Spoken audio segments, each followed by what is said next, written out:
Autoridades presentes, senhoras e senhores, boa noite.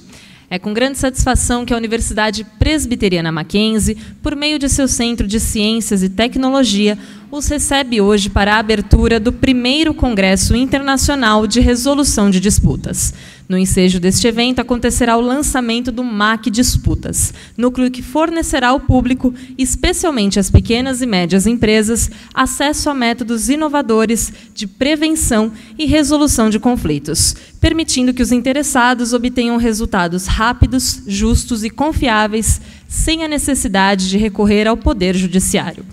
Nós gostaríamos de registrar e agradecer a presença do diretor do Centro de Ciências e Tecnologia da Universidade Presbiteriana Mackenzie, professor Gilson Alberto Novaes, do Dr. Aderbal da Cunha Bergo, conselheiro estadual da OAB São Paulo, representando o presidente da OAB São Paulo, Dr. Marcos da Costa, da coordenadora do curso de Direito, professora doutora Alessandra Benedito, dos coordenadores do Núcleo de Disputas, professor doutor Edilson Vitorelli Diniz Lima, professor Raul Mariano Júnior, e do capelão universitário, reverendo Alexandre Antunes Pereira Santos. Nós iniciaremos este evento com uma reflexão, para a qual convidamos o capelão universitário, reverendo Alexandre Antunes Pereira Santos.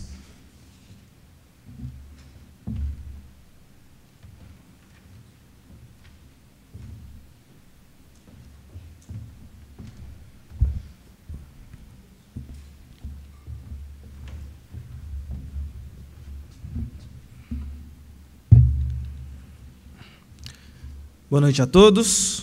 Quero cumprimentar a todos na pessoa do nosso diretor do CCT Campinas, Dr. Gilson Alberto Novaes, nosso querido diretor, e saudando o Dr. Gilson, os professores, os palestrantes que estão aqui nessa ocasião especial, os alunos aqui do CCT Campinas.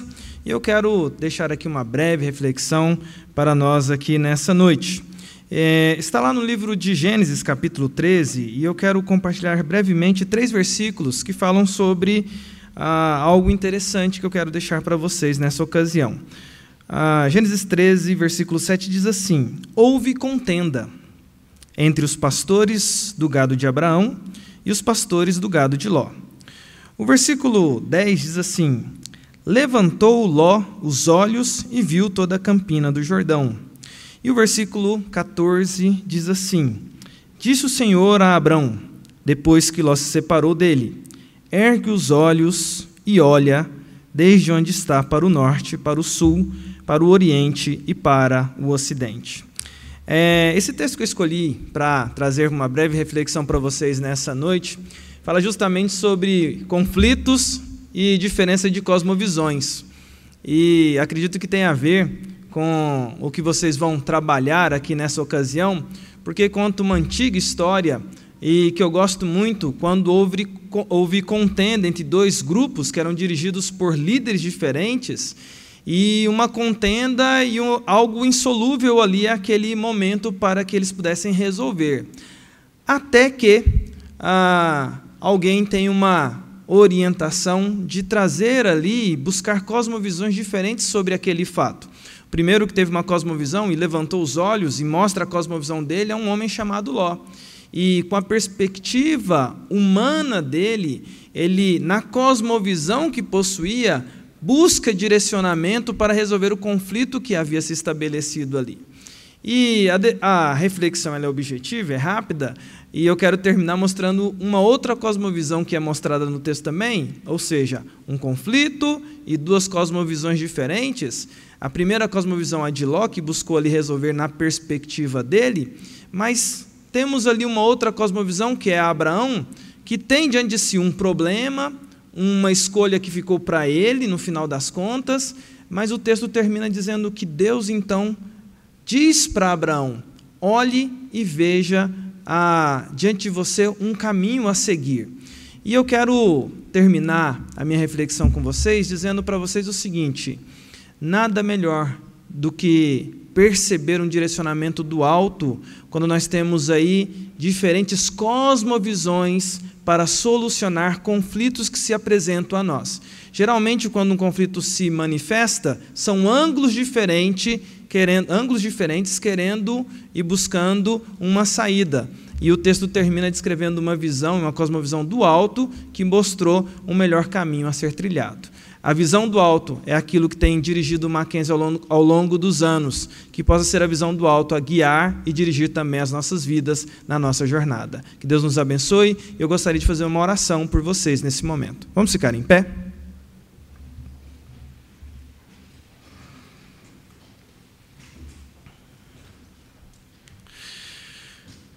Bendito Pai, te agradecemos pelo privilégio de estarmos aqui nessa universidade confessional. Hoje, um dia especial, quando recebemos esses palestrantes internacionais, e a nossa alegria em recebê-los nessa casa e de ouvir do conhecimento que eles possuem. Que o Senhor nos abençoe e que esse evento seja um evento bem-sucedido. Cuida de nós, fortalece essa instituição, abençoe os seus professores e direção. É a nossa oração nessa noite, em nome de Jesus Cristo. Amém. Muito obrigado, pode se sentar, uma boa noite a todos. Muito obrigada, reverendo. E agora iniciaremos as palestras Resolução de Disputas em Massa, Perspectiva Chinesa e Internacional e Métodos Inovadores em Resolução de Disputas. Convidamos para compor a mesa o moderador desta noite, professor Dr. Edilson Vitorelli Diniz Lima.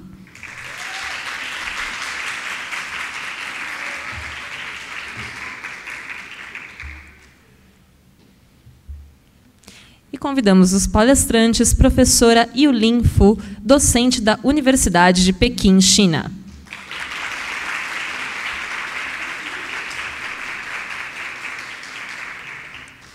E o professor Francis McGovern, docente da Duke University dos Estados Unidos.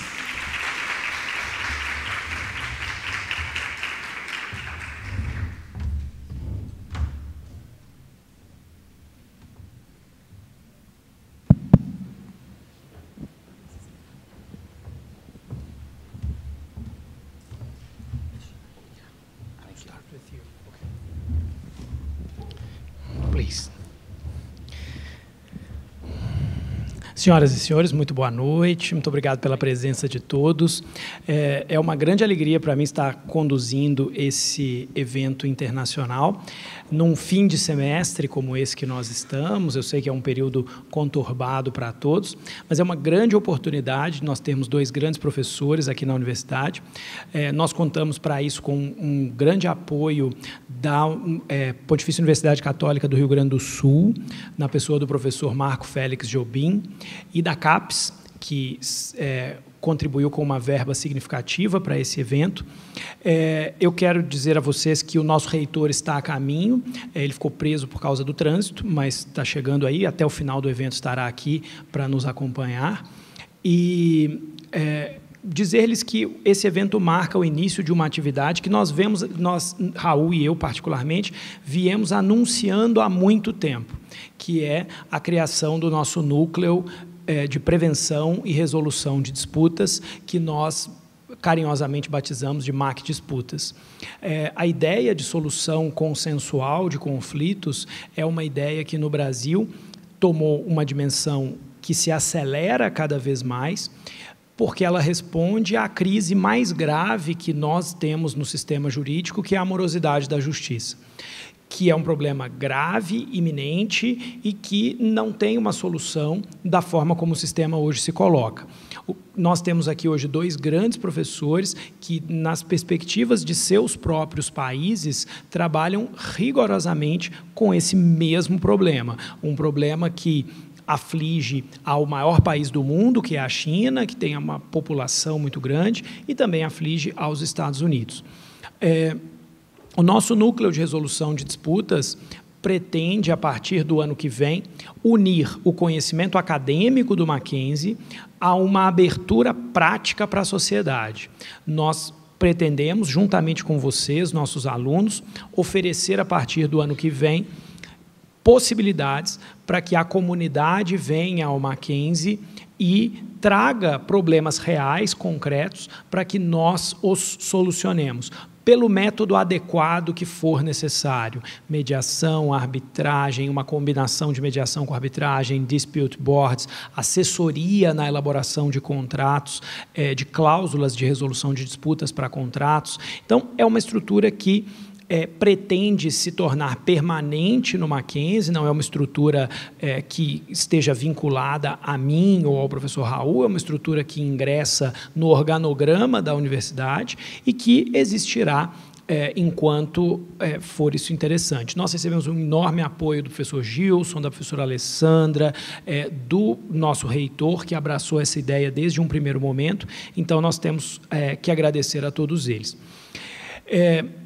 Eu quero, então, desde já iniciar, assim que o reitor chegar, ele dá a palavra dele a vocês, deve estar chegando, e eu vou começar com o professor Francis McGovern.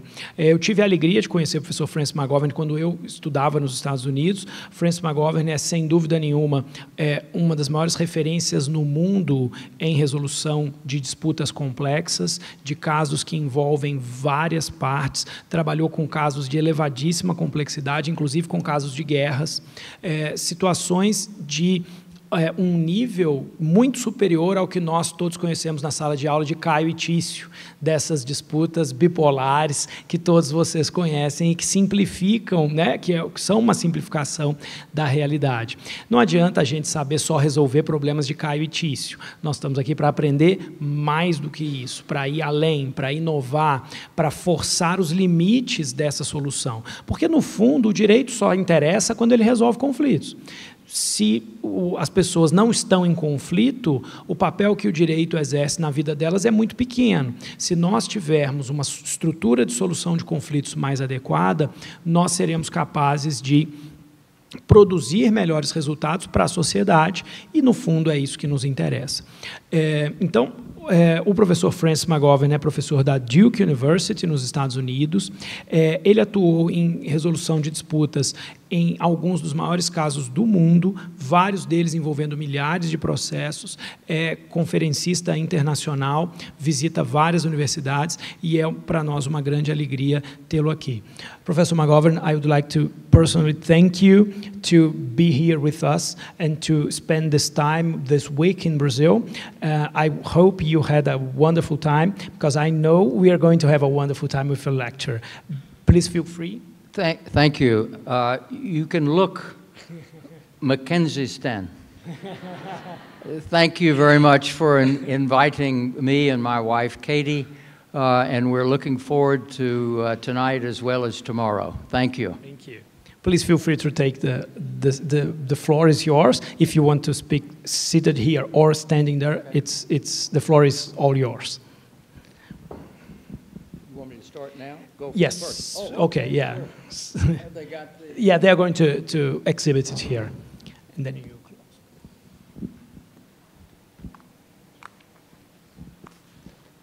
Do you prefer to stay here or to stand? Yeah, I think I may go up there. It's easier. I can see everybody better. So It works. Oh, good. Remember to Okay. point there.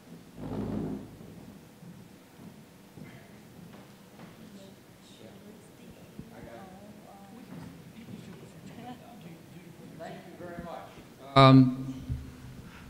The enterprise that I have in mind for tonight is to try to go at 100,000 feet, very high level, and explain how it's possible to mediate very, very large cases, cases that seem impossible for the litigation system, cases that are so large that it's very difficult for judges to resolve them.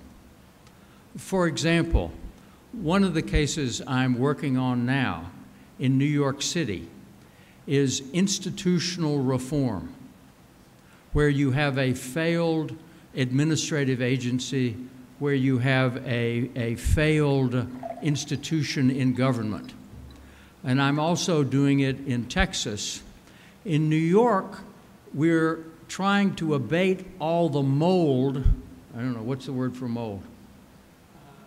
In public housing. There are 400,000 people who live in public housing in New York City. And the buildings are 40, 50, 60, 70 years old. And as a result, they have mold. The litigation system provides really two sanctions for a judge. You can fine people, make them pay money, or you can put them in jail. Taking money away from the housing authority doesn't make much sense when they don't have enough money to be able to handle the problems themselves, and putting the head of an agency in jail doesn't help things either. Or in the foster care system, where you have children with no parents, putting the governor of Texas in jail or fining the institution makes no sense. And so what judges do oftentimes is they throw up their hands and they say, I need someone to solve the problem in a non-litigation format. I need someone to address the problem. The tools that we have in the judiciary are really not sufficient. I need a mediator to be able to work with the parties to see if it's possible to devise a solution that makes sense. And in the United States, there is a rule of civil procedure that provides for the appointment of a special master. And I was appointed in New York and in Texas to serve as a special master to see if we can resolve the mold problem and the problem with the foster children. What we did was we created an app. An app for the handheld computer that has a capacity. You take a picture of the mold. On the screen, the app has a decision tree. This is what you should do to remediate the mold. You do it, and then you take a picture of what you did. And what we have done is empower the people who are responsible, so they are responsible themselves, the maintenance people that can clean off the mold, paint it with anti-fungicidal paint, and record what they did. So you have instruction, accountability, and data to tell us whether their approach worked or not. That's not something that a court can do. And the same principle with the foster care. So what I'm going to talk about tonight is not really examples of silicone gel breast implants. We still have several Brazilian cases. Asbestos, DDT, Dowcon Shield, any number of pharmaceuticals. I'm going to try to go higher and talk about the psychology and the strategy when you are confronted with an impossible case. The case I'm working on now, where I'm a special master, involves opioids. Really good stuff. I don't know whether any of you are familiar with oxycodone. It's really good. But if you become addicted to it, it's really bad. And we now have every county in the United States, 3,000 counties, every incorporated city in the United States, 20,000 cities, 50 states, suing the manufacturers of the opioids, the distributors, and the pharmacies. And in order to think about how can I get 3,000 counties, 20,000, these are politicians. I mean, politicians generally don't agree with each other. Maybe it's different in Brazil. But it's to get all 20,000 mayors of cities and the county supervisors and the governors of the states and the attorneys general, to get them all to agree, how do you do this?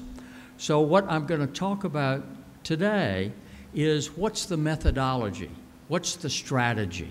How do you approach a particular problem in order to see if you can find a resolution And then I will have one example after the overview. May I? Yeah. Ok. Yeah. Now So, eu combinei com o professor McGovern que, para evitar que, eventualmente, vocês não compreendam alguma coisa, já que é uma linguagem técnica, eu ia fazer um resumo, não uma tradução literal, mas um resumo do que ele tinha dito até aqui. Então, basicamente, a ideia é mostrar a limitação da ferramenta judicial. O que um juiz pode fazer é prender alguém ou multar alguém. E isso é muito ruim quando o caso demanda, por exemplo, que as pessoas tenham uma solução para o problema. Ele deu o exemplo do sistema de menores abandonados. Não adianta você prender o governador. Você pode até prender, mas isso não resolve o problema.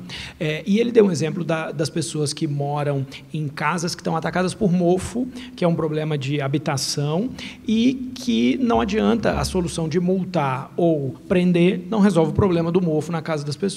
Então, o que eles fizeram foi desenvolver um aplicativo que fosse capaz de dizer para a pessoa o que fazer para cuidar daquele problema e, consequentemente, dar a ela a possibilidade de ela resolver o problema e de ela prestar informações para outras pessoas que fossem informações que ajudassem nos demais casos. Então, muitas vezes, quando os juízes sentem que a ferramenta judicial não será capaz de proporcionar a solução para o problema, os próprios juízes nomeiam pessoas, como ele próprio, para tentar resolver esses problemas. Essas pessoas nos Estados Unidos são chamadas de Special Masters. Seria mais ou menos como o nosso perito no Brasil, que colabora com o juiz para tentar encontrar uma solução consensual para o problema. Ele não vai impor a solução, vai tentar encontrar uma solução consensual para o problema. I would like to announce, Professor, that our president, Benedito Aguiar, has just arrived. Nosso reitor acabou de chegar, pessoal. And professor quer subir agora? Ok. Yeah. So you can carry. You weren't here. Mackenzie stand. Professor McGovern agora é mackenzista, professor Benedito já é nossa propriedade, então já está se identificando. Professor, thank you. So everyone, I think everyone's is in the same page, so you can carry on. Always good to have everybody on the same page. Yeah. Now if I can get the overhead to be on the same page. There we go.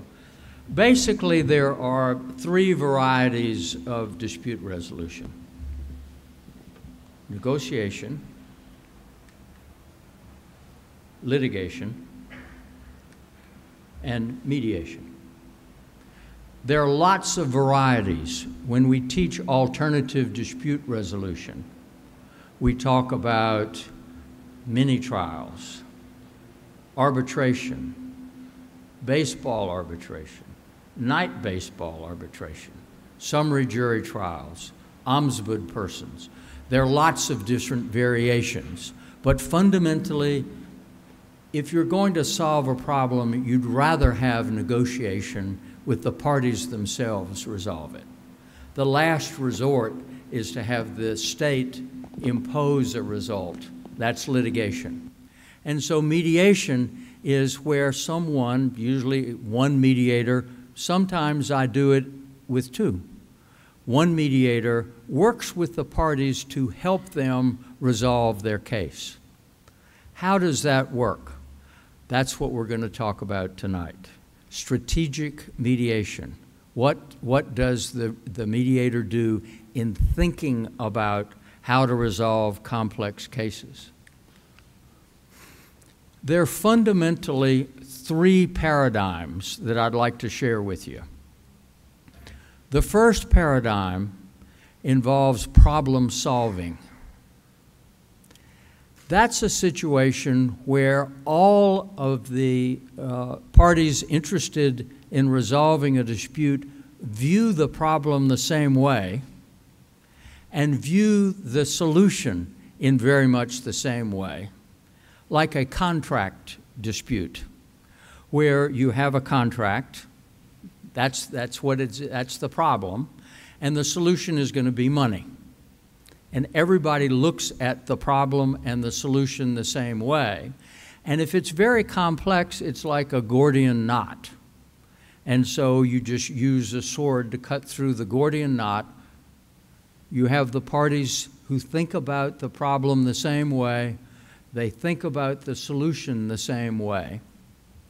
If you have lots of folks, if you have lots of people who are involved, you can still use the problem-solving method by working with the people at the center, getting a resolution, and then moving out in concentric circles to involve lots of other folks. So, for example, I was telling you about the opioids. There we'll start with a small group of governors and mayors, and then we'll move out to further groups in concentric circles. And then at the end, because everybody is looking at the problem the same way and looking at the solution the same way, you should be able to get universal agreement. A second, do you want to talk about the first one? Então, a ideia desse primeiro modelo é o modelo de solução de problemas. Então, o grande problema é fazer com que as pessoas vejam o problema da mesma maneira. E a ideia que eles põem é que você pode começar com um grupo pequeno, expor esse problema para esse grupo pequeno, e depois esse grupo pequeno, uma vez que esse grupo enxergue o problema de uma maneira, ele pode ir crescendo em círculos concêntricos até que as pessoas que compõem todo o problema vejam aquilo da mesma maneira. Se elas forem capazes de ver o problema da mesma maneira, é mais provável que elas consigam chegar a uma solução. Aproveitando que eu estou falando, o professor McGovern disse que vocês podem ficar à vontade para mandar dúvidas, inclusive durante a palestra. Podem mandar para mim aqui, pelo celular de vocês mesmos, pelo Instagram, por e-mail, e eu faço os questionamentos para ele. Podem ficar à vontade, ele não tem nenhum problema em ser interrompido. A second paradigm is where people don't view the problem the same way. I'll give you an example. The mayor of Boston, Massachusetts, and the owner of the Boston Patriots football team, and the city council wanted to put in a new stadium in Boston, close to the downtown. They viewed the problem exactly the same way. It's just a question of money. And they selected an area. Do we have anyone who's Irish? Anyone has an Irish background? I'm Irish. The Irish are a little difficult. They chose an Irish neighborhood. The people in the neighborhood didn't care about the money. They didn't care about the football team. They didn't care about the football players. They loved their community. They loved their neighborhood. And they were very upset because they viewed the problem differently. And as a result, it was not built. If you use a problem-solving model there, it won't work. Instead, you have a consensus building model, a consensus building paradigm. And there what you do is you put all the people together, and then you try to come up with a solution, not the problem, but the solution that everybody can agree to. It's a different paradigm. It's a different way of looking at the dispute. O modelo de construção de consenso entra na situação que você não consegue um modelo de construção, você não consegue construir o problema. Quando as pessoas veem o problema de maneiras diferentes, então o primeiro modelo não funciona. Já que elas vão ver o problema de formas distintas, é importante que se se parta para uma tentativa de achar uma solução comum, ainda que o problema seja visto de maneira diferente. Então, por isso que ele chama isso de construção de consenso. É a construção de uma solução comum, ainda que o problema não seja visto de uma forma comum, que é diferente do primeiro modelo, que você trabalha para fazer com que todos vejam o problema de uma forma comum. Quando isso não é possível, a gente parte para o consenso. And the third is the strategic mediation paradigm, where you look at how you get from here to there in time with the available resources. Strategy is the how, come on. But you start with the here, mediators are very, very good at looking at a situation in a holistic, general way. If you have a problem, generally you are looking at it with your blinders on, and the other side the same way. And so a mediator can be very helpful in assisting you to understand what the current situation really is. And the mediator can help with the there. You have short-term goals, medium-term goals, long-term goals in order to put together a methodology for achieving those goals given the available resources and time.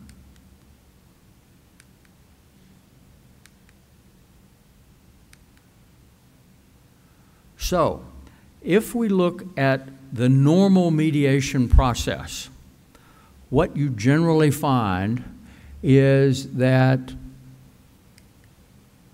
the parties in a normal mediation are the litigants. In strategic mediation, you say that may be the case, but in big complex cases, that may not work. One case that I did involved who owns the Great Lakes. In the United States, we have a number of very large lakes. It was an Indian treaty fishing rights case where there was a treaty from the mid-19th century that said the Indians had the right to occupy until settlement. So the Indians, when they were pushed on the land, lost possession of the land, but no one settles the lake. The lake ended up being like a regular lake. And so the issue was who owned the lakes. The fight was between the state of Michigan and Indian tribes, but the real litigants were sport fishers. Are any of you sport fishers? You don't have too many lakes. I was in Porto Alegre. They have a big lake, but it's too dirty. The sports fishers had the political power to tell the governor what to do. So I had to bring them in as litigants. I had to involve them. Or if you sometimes, I'm sure you've had a fight, and really it's mommy or grandmother or grandfather that are the critical decision makers in the fight.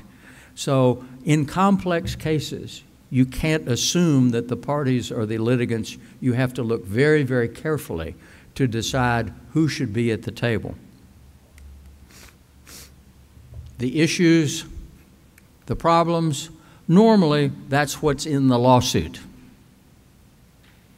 But that's not necessarily the case in the big cases. For example, in this Indian treaty fishing rights case, the pleadings said either the Indians own it or the citizens of Michigan own it. If you were an American Indian, you would not bargain under those circumstances because the history of bargaining over Indian treaties has been very, very sad. So I changed the issue. I made the issue be a 20-year resolution, not a permanent one, under the theory that they would have to work together for 20 years, and after the 20 years, they would be able to continue working together. Change the issue. Is that clear enough? Or? Ok, it is. Então, a questão é como que a gente parte de uma mediação comum para uma mediação estratégica num caso grande e complexo. Numa mediação comum é possível assumir que as partes da mediação são as partes do processo, que o problema da mediação é o problema do processo. Num caso complexo, não dá para assumir isso. O caso que ele está exemplificando é dos grandes lagos, direitos de pesca nos grandes lagos. Os índios norte-americanos fizeram um tratado com o governo norte-americano lá atrás, no século XIX, para ceder a posse desses lagos, e o tratado não foi cumprido, e havia uma disputa judicial sobre isso, entre o estado de Michigan, e algumas tribos indígenas, alguns grupos indígenas, sobre quem era o dono do lago e, portanto, quem podia decidir quem pescava no lago. Só que, na verdade, quem estava litigando de verdade eram os pescadores esportivos que tinham o poder político e forçavam o Estado a litigar aquela questão. Então, não se pode, num caso complexo e estratégico, assumir que as partes do caso são necessariamente as partes que precisam ser trazidas para a discussão, nem que o verdadeiro problema é o problema que está sendo discutido no processo. É como uma questão familiar. Às vezes você está discutindo com alguém, mas o verdadeiro problema é outra pessoa. Então, é preciso se estruturar se descobrir qual é o problema e trazer essas pessoas também para a mesa de debates. Information. Parties, issues, information.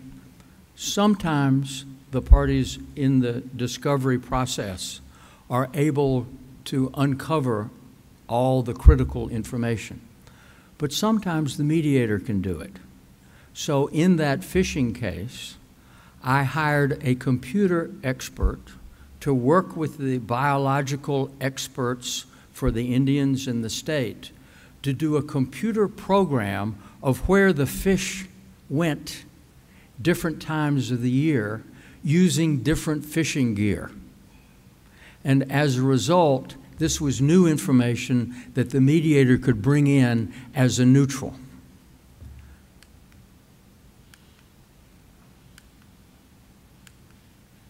And then normally, in most mediations, you have a joint meeting of the two sides, and then you put one group in one room, another group in another room, and you do shuttle diplomacy. You go back and forth, back and forth.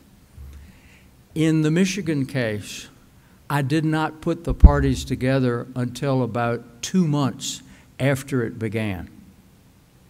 If I had put them together at the beginning, they would probably have engaged in a fight.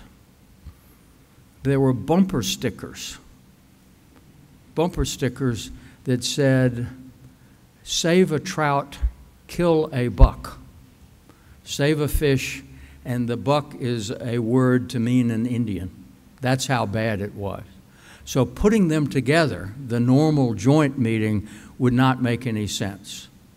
So again, this is the standard approach for most mediations, but when you're dealing with these large, complex cases, sometimes you have to change the rules.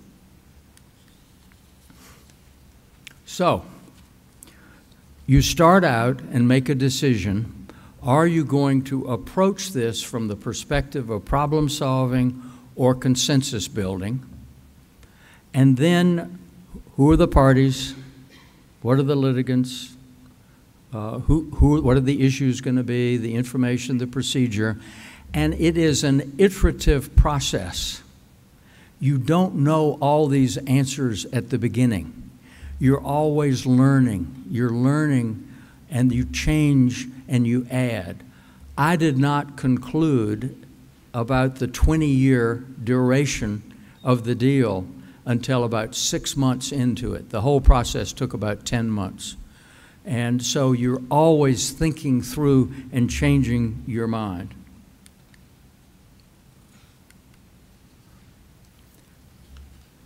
There are different styles that a mediator can use. Facilitation, you're very happy. You're a cheerleader. You want everybody to talk and keep talking. You're not directive. You're just trying to let them go ahead and keep talking, and eventually maybe they'll reach an agreement. That's one style. Another style is evaluative. You should pay this amount of money. This is what you should do. Former judges are usually that way. Even current judges are that way sometimes, where you evaluate the case. Then you have empathetic. We had a president of the United States, Bill Clinton, who would say, "I feel your pain." You can translate that. Então, são vários estilos de mediador. Ele está falando dos papéis do mediador e do estilo de mediação. O mediador te ajuda a olhar para o problema, o mediador ajuda a obter informação, a levar e trazer informação entre as diferentes partes. Ele diz que, nesse caso dos lagos, ele não colocou as partes juntas durante 2 meses da mediação. Ficou ele levando informação e voltando, indo, voltando, indo, voltando, até que as partes conseguissem construir algum tipo de ambiente comum. O processo inteiro levou 10 meses para ser concluído. Havia muita tensão, né? As pessoas tinham adesivos no para-choque dos carros dizendo salve uma truta e mate um índio. Tal era o limite da disputa, e ele conseguiu, com alguns especialistas em computação, desenvolver um programa que mapeava o fluxo migratório dos peixes para saber em que parte do lago eles estavam em cada momento do ano. Forneceu essa informação para as partes, que era uma informação nova que as partes não tinham originalmente, e com isso as partes conseguiram avançar para produzir um acordo a partir desse dado. Quanto aos estilos dos mediadores, the mediator styles, você tem mediadores que são como cheerleaders, igual as nossas. We have cheerleaders here, so we don't have lakes, but we have cheerleaders. Então, você pode simplesmente manter as pessoas conversando e fazer com que elas conversem e cheguem a um acordo. Você tem um mediador que é mais avaliativo, que é muito comum, ex-juízes que se tornam mediadores serem desse jeito. Então, dizer, você tem que fazer um acordo porque você está errado, você não pode fazer isso, você fez isso, você fez aquilo. E você tem o mediador empático, que tem o papel de tentar construir uma solução de um jeito de empatia com as partes, que ele deu o exemplo de Bill Clinton, right? Yeah. Que dizia, eu entendo você, I feel your pain. Now we have a president who is more assertive. I won't mention his name. You use all of those techniques. It's not just one. Sometimes you're a cheerleader, sometimes you're a leader, sometimes you're assertive, sometimes you're empathetic. Depends upon the case, with the stage of the case and the type of people. But you need to make a decision as a mediator which style to use. And then you have persuasion, and then most importantly, the economic considerations. I always tell my students, follow the money. Follow the money. If a party says, it's not about the money, I don't care about the money, it's principle. There's a principle that we need to follow. It's about the money. As a result, you have to take into account all of the economic ramifications. And what you're trying to do is move the benefits up to the northeast quadrant. So, for example, do you use the orange example at all in negotiation? The orange example? Yes. Okay. The example of the orange, where normally if you have 2 people who would like to have the orange, you cut it in the middle. So each gets 50% of what they would like to get. But if you ask and you find out that one person likes the juice and the other likes to make marmalade out of the rind, each one can get 100%. So you're always looking for joint gains. This is the Roger Fisher getting to yes. You're trying to move the benefits to the northeast quadrant, always moving the benefits to the northeast quadrant. And you use, I'll go back one, differences orientation. I love it when parties have differences about risk, about expectations, about time, about money, the marginal value of money, those differences can make it much, much easier to resolve a dispute. So, for example, in the law of the sea negotiations, developed countries wanted to come and mine, deep sea mining, in the territorial waters of the developing countries. But the developing countries did not trust the developed countries' corporations. But a deal was made because it turned out that the developed countries wanted a return on their investment, and they were not certain they would actually make money. They were risk averse. Whereas the developing countries thought it was a bonanza, and they were risk-seeking. And so a deal was made so that the first 5 or 10 years, there would be a return on investment, and then over time, the percentage would go much higher for the developing country. A difference about the concept of risk.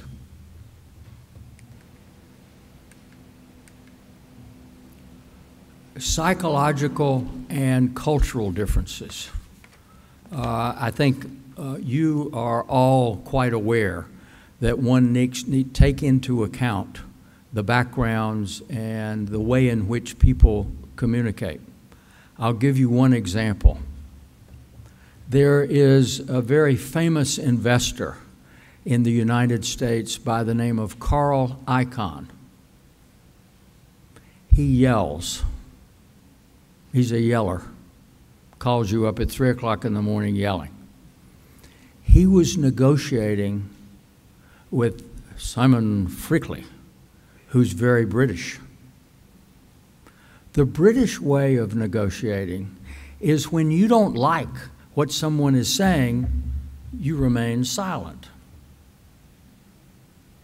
When Carl didn't like something, he would yell.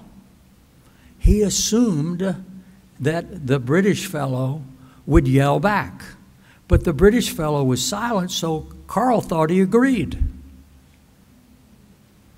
After several huge battles, they agreed to let me go to London and negotiate with the Brit and then negotiate with Carl, and if they met together, they could say what they wanted to say, but the other one would turn to me and say, "What did he say?" Different cultural styles of negotiation. I think probably translated okay. Então, o que você tem que prestar atenção numa mediação, né? Você tem que se atentar para as questões econômicas, então aspectos econômicos são sempre fundamentais. Você tem que se atentar para questões culturais, diferenças culturais entre um sujeito que grita quando está nervoso e um sujeito que fica calado quando está nervoso, como é o caso do americano e do britânico, e que não conseguem chegar a um acordo porque os estilos de negociação são muito diferentes. O mediador tem o papel de fazer com que esses estilos de negociação não prejudiquem a comunicação entre essas pessoas. Outro problema é quando há desconfianças entre as partes. Ele menciona as diferenças entre exploração de minério no mar, exploração de recursos no mar, em que os países desenvolvidos iam explorar recursos no mar de países menos desenvolvidos, subdesenvolvidos. E os países subdesenvolvidos achavam que aquilo dava muito dinheiro, e os países desenvolvidos queriam receber muito, os países desenvolvidos achavam que era muito arriscado e podia não dar dinheiro nenhum. Então, a ideia foi chegar a um consenso em que você tivesse um determinado prazo em que os países desenvolvidos recuperassem o investimento para que depois as taxas pagas aos países do local fossem aumentadas. Então, nessa questão do estilo de negociação, o mediador atua. Professor Raul is asking about the previous case, the fishing rights case. Who pays the mediator, and how is the money? How much money does it mainly costs to arrange this kind of complex mediation? And when did you decide to analyze? How and when did you decide to analyze the migration of the fish? Where did this idea come from? Well, okay, let me start with the money. Most special masters charge by the hour.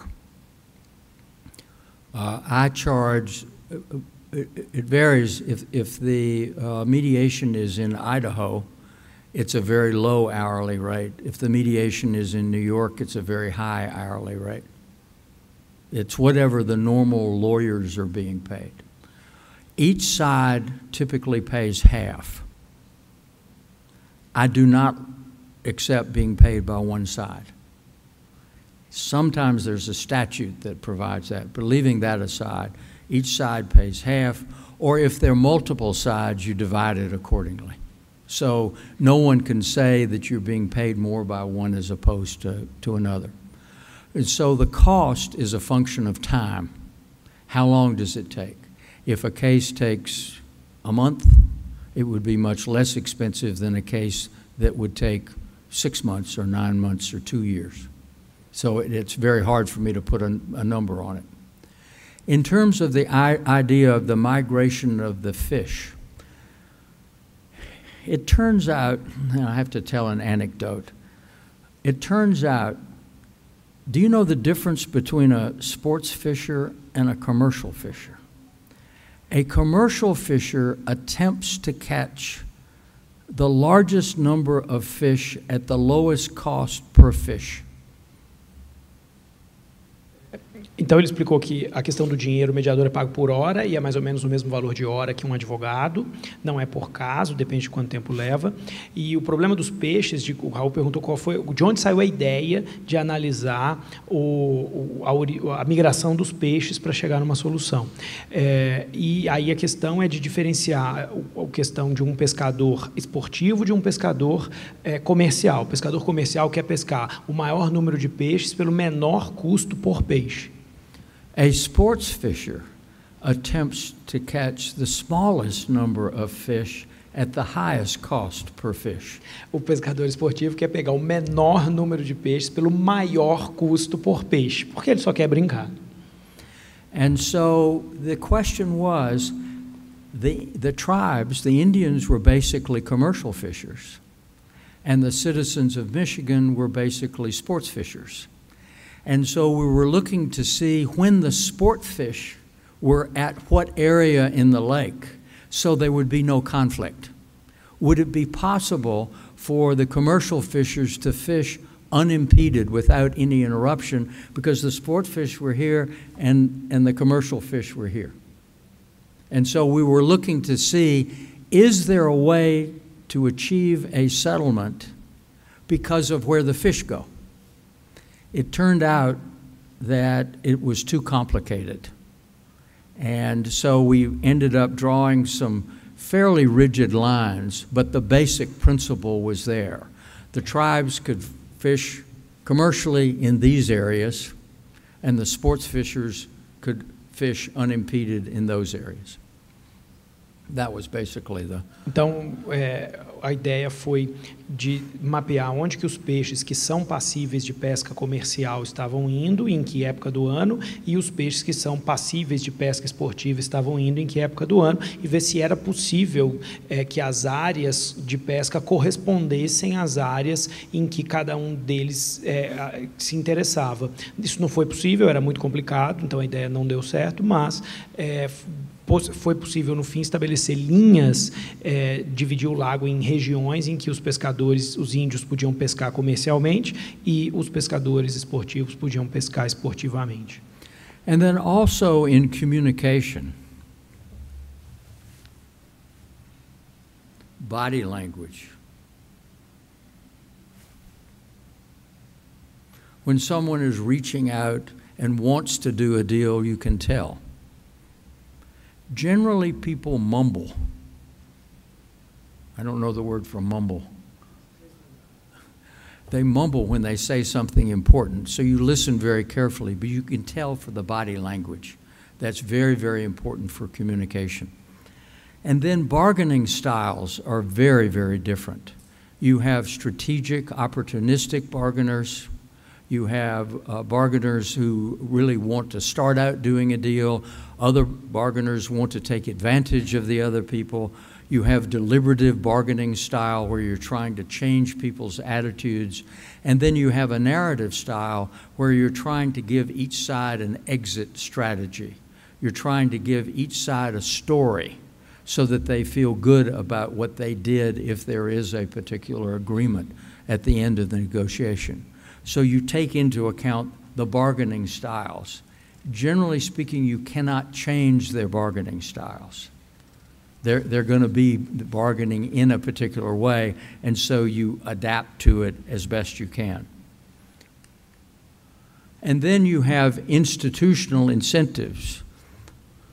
As the president of Mackenzie, he has a role with the institution, and there are issues that he must push forward, as opposed to a professor who has other interests. Institutional interests, always, you need to understand those, where you're standing in other people's shoes and you're understanding what motivates them. What incentives are there? So, for example, now in the opioid cases, Wall Street is not discounting the value of the companies because Wall Street doesn't see the litigation as being particularly threatening to the companies. If Wall Street were to lower the stock price, then the CEOs of the companies would be more inclined to settle. Why? Because their pay is based upon the incentive of the stock price. So you're looking to see what are those incentives institutionally. And then, of course, you have the normal rhetoric of ethos, pathos, and logos. But what you're trying to do is reach a zone of agreement. You're trying to think about, is there a way in which I can get them to agree? You're looking to where the possible agreement might be because you're a neutral. You don't have the same interests as either side. And you're projecting. And then I use reverse induction. When I was a young boy, long time ago, there was a little newspaper that we got that on the back had a maze. And all the kids would sharpen their pencils, and as soon as you got it, you'd see who could get out of the maze, get to the center of the maze the quickest. I always went from the center out because there's only one way out. And so I could win. Reverse induction, or for the president, reverse engineering. That is to say, what you're doing is you're looking at something and say, gee, that might be a zone of agreement. How can I get there? What's the best way that I can to get there?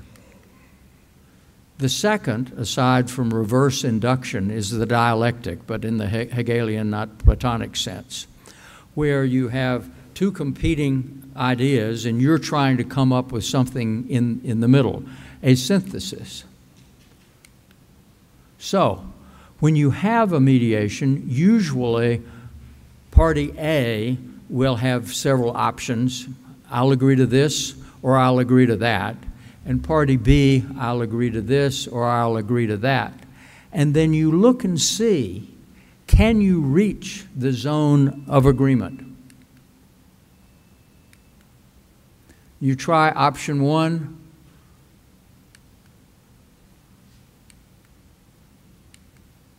It's not coming up. Option two, it doesn't, or you can't see it. It comes up and none of them work. Maybe you can see it now, where you miss the zone of agreement if you use option two and option two.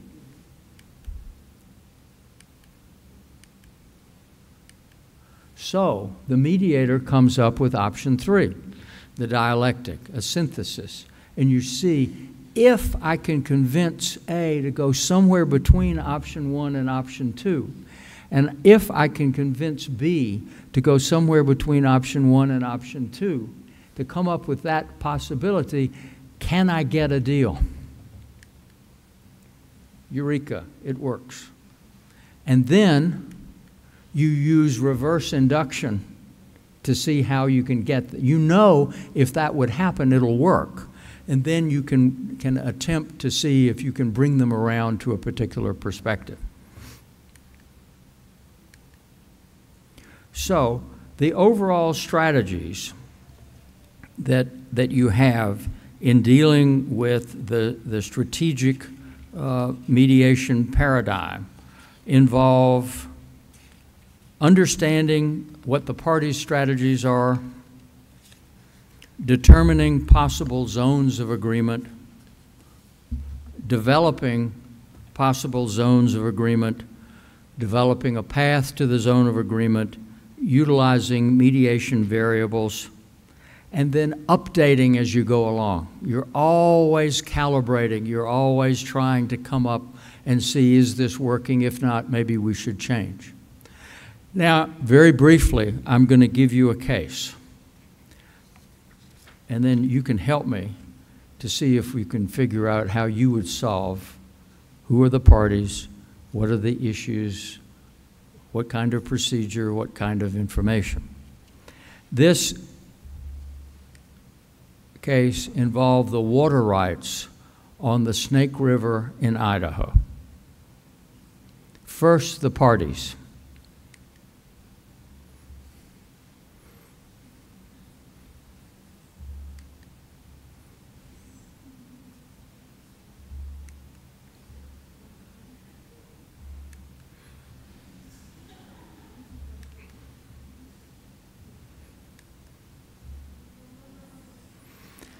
And you had to translate all that. I'm not going to read the name of the party, so we're not going to finish. I mean, the Snake River is the lifeblood of Idaho. It goes through the entire state. It starts out in Yellowstone Park and ends up in the state of Washington. It goes throughout the entire state. And you have basically in the high plains potato farmers that use the water to raise potatoes. And then you have what's called the Hells Canyon Complex, which is a huge dam that provides electricity for the entire state, as well as Boeing in making aluminum in the state of Washington. And then you have the Nez Perce Indians, Nez Perce, but then they call it Nez Perce Indians, who want to have all the water for the salmon, for the fish that they have historically had. So you've got everybody involved in this thing. And not only that, but people in the state of Washington, because the Snake River goes into Washington and Oregon, the Bonneville Power. You've got lots and lots of folks. So you've got to decide what are you going to do in organizing the parties. You could put them at the football stadium.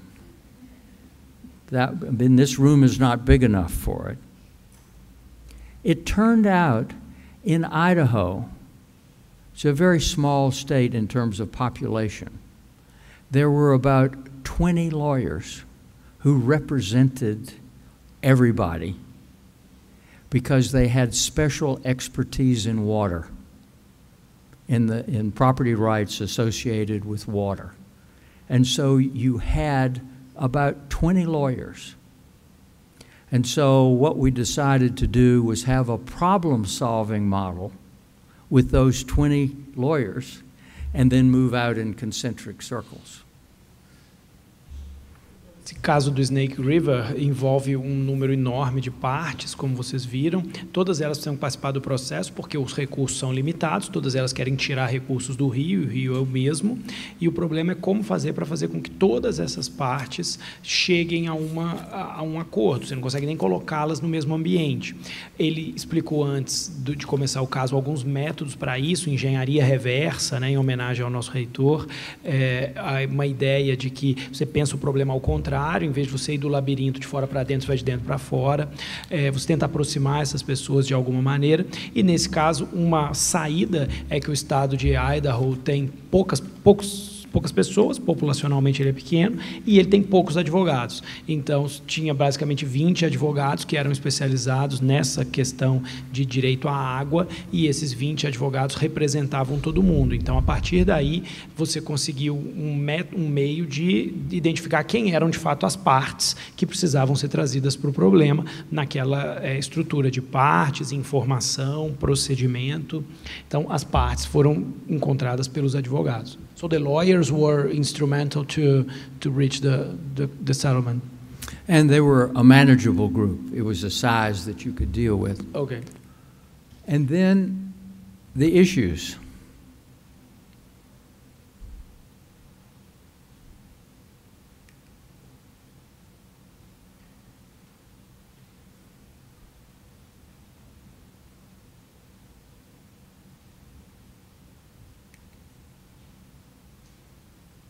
Lots of issues as well. Lots and lots of issues. And so what to do with the issues? And what we decided to do was actually expand the issues and bring in experts on those issues because they were so complex. The lawyers did not have the expertise to understand the scientific aspects, and so we used experts instead of lawyers to deal with the scientific aspects of a particular settlement.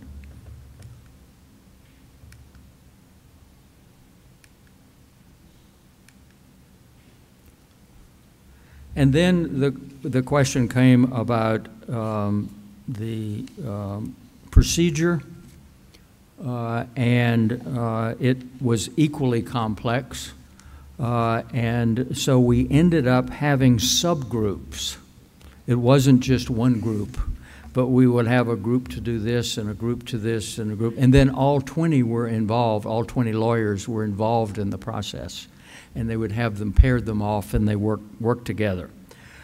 So we had preliminary discussions, joint sessions, private caucuses, questioning, suggesting, educating, proposing solutions.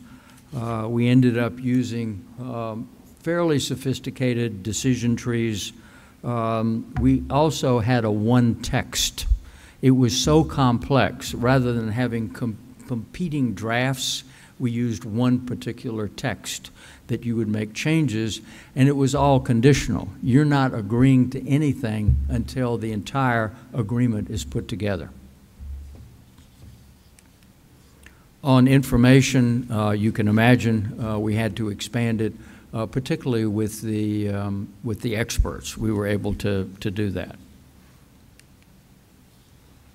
So how did we get it resolved? It was through a narrative. Narrative is a story. It's a strategy. Some of you, particularly here, are familiar with the biblical tale of the parable of the talents. You know that one? Então, só para continuar, né? Ele viu, além de muitas partes, tinha muitos problemas, muitas questões entre essas partes. A ideia básica foi de expandir esses problemas e tratá-los por peritos. Então, vários experts em várias áreas foram convocados. As pessoas foram divididas em subgrupos, dependendo do problema que interessava mais a elas, e elas foram trabalhando num texto de acordo que era totalmente condicional. Enquanto o acordo final não tivesse fechado, nenhuma concordância parcial seria válida. Todas as concordâncias parciais eram provisórias. E aí, encaminhando para a solução foi narrativa, a ideia que ele já tinha explicado antes, de que a narrativa provê uma história para as pessoas, uma história para elas contarem sobre a solução daquele conflito, e muitas vezes é isso que as pessoas querem, uma história para solucionar o conflito. E ele usou a parábola dos talentos, a parábola bíblica dos talentos, para poder chegar nessa conclusão. Do you want me to call the Reverend to tell the parable? I need the Reverend, please. No, I feel like I'm blessed being at this podium. The parable of the talents for the potato farmers, who were basically Mormon, when they saw a tree, they saw 5 log cabins or 1,000 toothpicks or enough wood to keep them warm during the winter. That is to say, nature for the farmers was there to be used by man for the betterment of man. For the Nez Perce Indians, when they saw a tree, they saw a deity, they saw God. How on earth can you get people to agree when they have such differences in their views of nature? É que as pessoas veem o mundo de maneiras diferentes. Então, quando um agricultor olha para uma árvore, ele vê insumo, ele vê algo que ele pode produzir alguma coisa. Quando um índio olha para uma árvore, ele vê Deus. Então, é muito difícil chegar a um acordo quando as pessoas têm visões de mundo completamente diferentes. And so I tried to take advantage of that, the differences orientation, and convinced the Nez Perce Indians that they should save what they could save forever. The Salmon River, for example, has 3 forks, no dams on it. There will never, ever be a dam on that river, ever, ever, ever again. For their children and their children's children, for posterity, they would always have this part of nature theirs. They could not tear down the dam.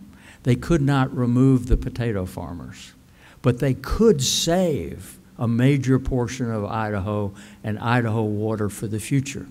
And for the farmers, look to the present. Status quo. You get to keep what you have now. And that was how the deal was put together with a narrative, so that the tribal leaders could go to their constituents and say, I have a solution that will save this land for our children. And the potato farmers could go to their children and say, you can continue farming here because there'll always be enough water as we have water now. That's really ingenious. A ideia foi, então, em vez de ser prejudicado pelas diferenças das visões de mundo dessas duas pessoas, desses dois grupos, foi de se aproveitar das diferenças para construir a solução. Então, ele criou 2 narrativas diferentes para os grupos. Para os índios, a parte que ficava reservada a eles estaria reservada para sempre. Então, tem 3 afluentes do rio Salmon, que nunca poderão ter usinas hidrelétricas, barragens nesses rios. Então, o chefe indígena podia dizer para o grupo, eu salvei essa porção da nossa terra para sempre, para todas as gerações. É um acordo que vale para sempre. Para os fazendeiros, a narrativa foi, aproveite o que você tem agora, você não vai perder nada do que você tem, tudo que você conquistou vai estar aí e você pode fazer com que seus filhos recebam essas terras, você não tem que abrir mão de nada do que você já tem. Então, enquanto para os índios a narrativa era olhe para o futuro, para os fazendeiros a narrativa era olhe para o presente. Thank you very much. Bravo, bravo, bravo. Very nice. Thank you. Okay. Professor, thank you very much. Bravo, bravo. We have one question I haven't presented you from our student Bernardo that asks, what to do when people really want to fight and to get the judge to decide. People want the ruling, not a solution. There are certain kinds of disputes that deserve a decision by a court. If you look at abortion, for example, that's not the kind of issue that can be resolved through compromise. You can go back in the United States history and you can argue that the compromises over slavery were a big mistake. It was a mistake to have compromises over slavery. That issue should have been resolved at the time the Constitution was written. So there are certain kinds of issues that need to be resolved. But I will say, every litigant always starts out by being tough. And by saying, oh, this will never settle. No, don't bother. It won't settle. There's nothing you can do about it. And a major percentage of the cases get settled. Então, a ideia é que sempre começa difícil. Muita gente diz, eu não quero fazer acordo nenhum, não quero fazer acordo nenhum, e no fim, as pessoas acabam chegando a acordo em grande quantidade de casos. Tudo começa difícil. É fato, entretanto, que existem algumas situações em que as pessoas não deveriam fazer acordos, às vezes, como o caso da escravidão. Muita gente diz que os meios termos que foram se chegando em relação à escravidão foram todos muito ruins, que era melhor que aquilo tivesse sido litigado até o fim. Professor McGovern, thank you very much for this very ingenious lecture. It's really interesting to see how we can really have not only mediation, but strategic mediation in very complex cases. It's really refreshing. I just have one question. For those of you who understand English, did he translate it correctly? This was a very hard mission for me. Okay, Raul has one last question, which is, considering both examples, would you say that big data could have helped if you had it on that time? Absolutely. I teach a course on artificial intelligence, and it's based on big data. It's just astonishing what you can learn from big data. And the tools that we have to try to understand it. That would be part of the deliberative mediation, where you're teaching people that what they don't understand about what the world is like, they may have certain assumptions about it, but you can use that data to show them that they have misperceptions and that really there is a middle way that might work much, much better. So I'm a firm believer in big data and the use of artificial intelligence. Então, sim, Big Data poderia ter ajudado muito se a gente tivesse essa informação, porque a informação, às vezes, provê soluções que não são possíveis. Por favor.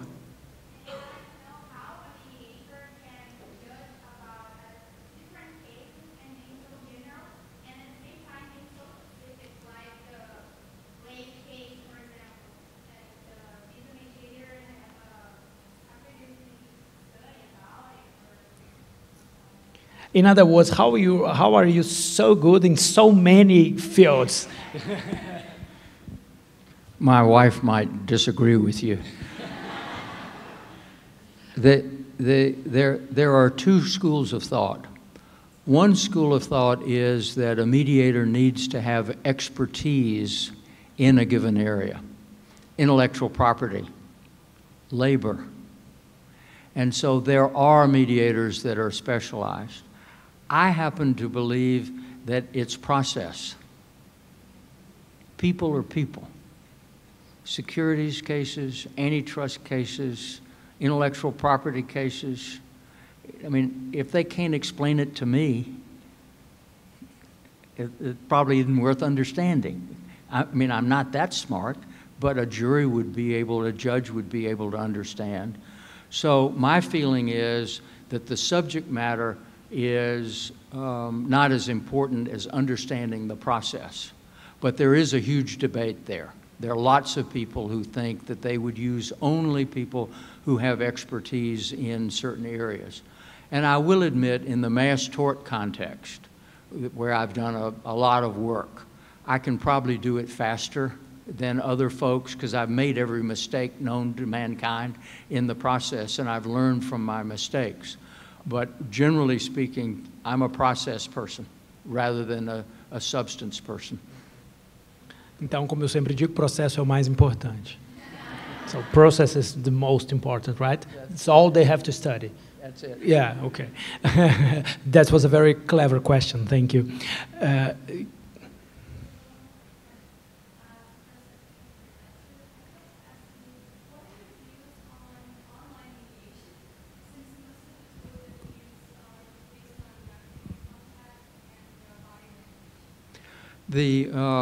I just taught a class on that, and I was actually asking that question to the students because they are millennials. I still handwrite my articles. I use email Not very much, because I don't like to have any record of what I'm doing as a mediator. But they all text and use emojis. And they use, you know, LOL and things that I don't know anything about.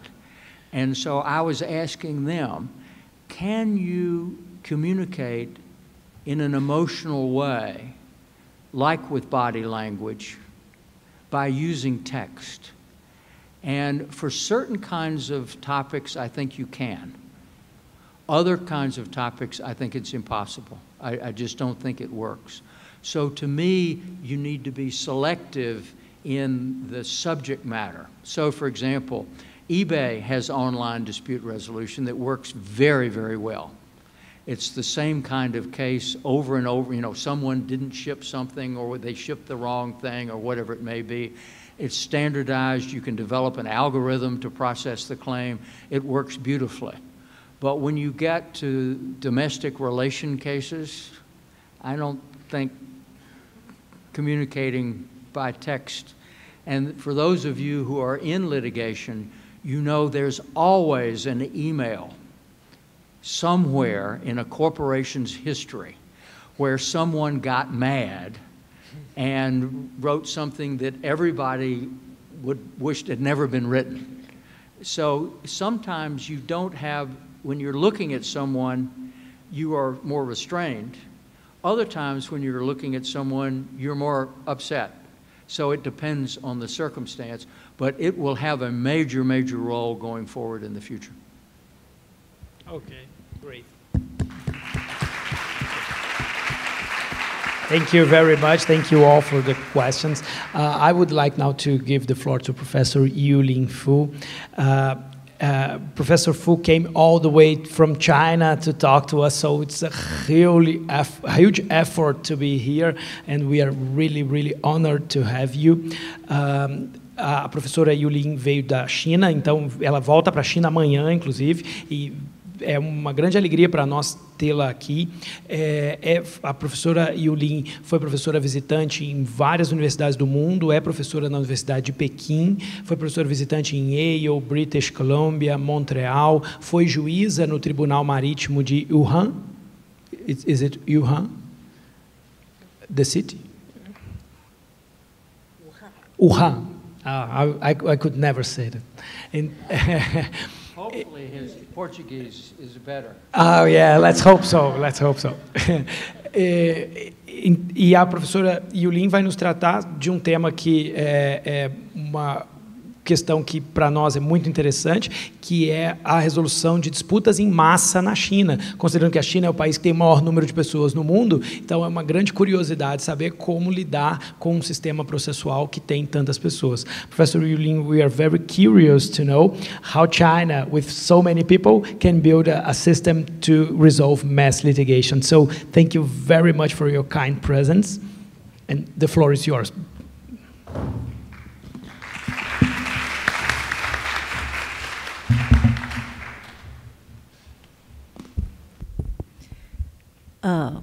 Thank you so much, Professor Alderson. Am I right? For the name, and thank you. It's my great honor to have so many colleagues here, and I'm very surprised. And now I know it's not for me. It's for a professor from the United States. But still, I'm very happy. I have been here for more than 1 week, from 3 cities. Now, I love the people here very much because I think we share a large population, and even the food is a little bit alike.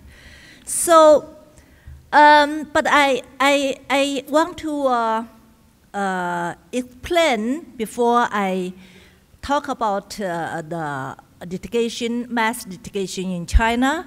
There's some some of the difference between Brazil and China. In China, we have 3 kinds of litigation. It's a civil litigation, administrative litigation, and criminal litigation.